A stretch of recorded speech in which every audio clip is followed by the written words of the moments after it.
Good evening. How are you this evening? Well, I'm calling you in the evening because when I was about to do my walk and talk on the trail, I got a call from MSNBC, one of the producers, and they asked me if I wanted to comment on the January 6th committee's issuance of certain subpoenas and requests to appear, including Rogue Rudy Giuliani. And I said, of course I wanted to do that. But when I finished up and I got back here, it's dark, and I looked at how I looked with a camera, and my head sort of floats against a background of darkness. There are a couple of things, though, I'd like to talk about. And it is that I think that as a strategy, we Democrats have lost our way a little bit. That is, we can't get the square peg in the round hole. And I'm talking about the trifecta of legislation that we're very concerned about, that is worthwhile, that I support, that you probably support as well, and that we're not going to pass. The Build Back Better, the Voting Rights Bill, and racial justice are three things that are lost because we have a split caucus.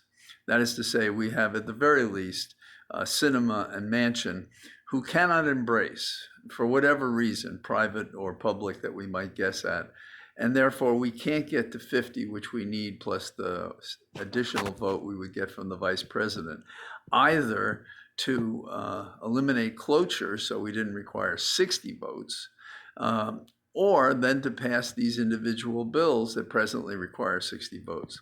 So what in my brilliant idea should we be doing instead? I don't think we should be misleading the people that we think we can pass these things when we can't. There were people in Atlanta when the president went down there to speak who were very concerned that this was just a photo opportunity.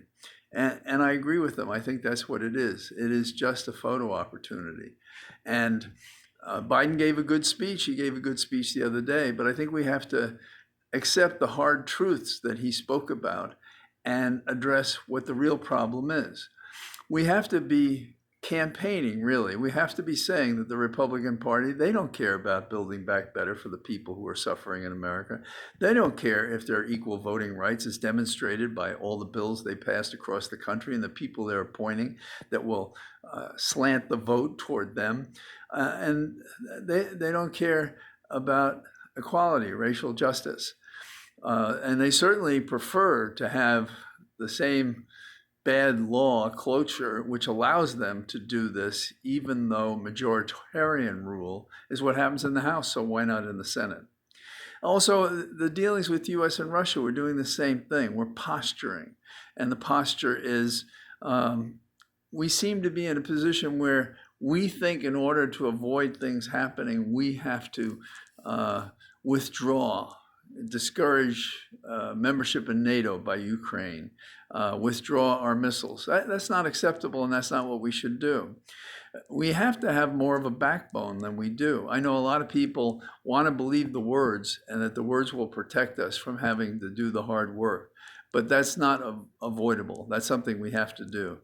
And we have to tell our elected officials that among the things that they can do that they're not doing is to continue to support the January 6th committee, but also to demand that the Justice Department open a real investigation instead of BSing us about what they care about, what they think about, and what they want to do. So those are a couple of thoughts I had, and if I were walking, I'd spend more time talking about others. Tomorrow I expect to be on the trail, and we'll pick up there. So I hope you had a good evening. If there's a link to the show we did tonight, I'll try to put it on. All the best. Nice talking to you, even though standing and not walking. Bye-bye.